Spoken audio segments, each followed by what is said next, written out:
Theodore Winthrop graduated from Yale in 1848. He was a remarkable man even during his short lifetime, probably would have been even more remarkable had he lived through his time of service in the Civil War. He had a life of adventure for a while. He went out west, probably thinking to participate in the gold rush, but probably finding, as most Yaleys did, that the first chances had already been taken, and he went on up the coast. He went to Oregon.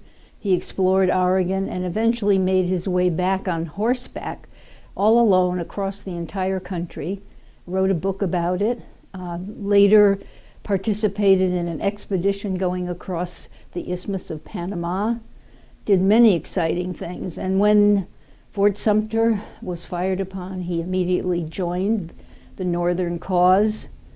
And unfortunately, after surviving all these hair-raising adventures, on his very first day, practically his first hour of battle, in June of 1861, he was shot through the chest and died. As he was leading a charge and saying, "Come on, boys," he was shot down.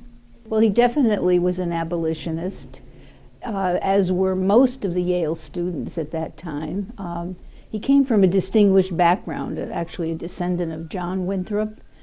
He was descended from 6 Yale presidents, including the president of Yale during his time at Yale, Theodore Dwight Woolsey, and so was the kind who would follow his principles wherever they took him, as he already had done. His body was reclaimed by his brother on the battlefield, and it was given really like a funeral train that carried him back. It stopped first in New York, where he was honored, somewhat almost like a small version of what happened to President Lincoln. And then it came on to New Haven, where he was met at the station by the entire student body and others of the town.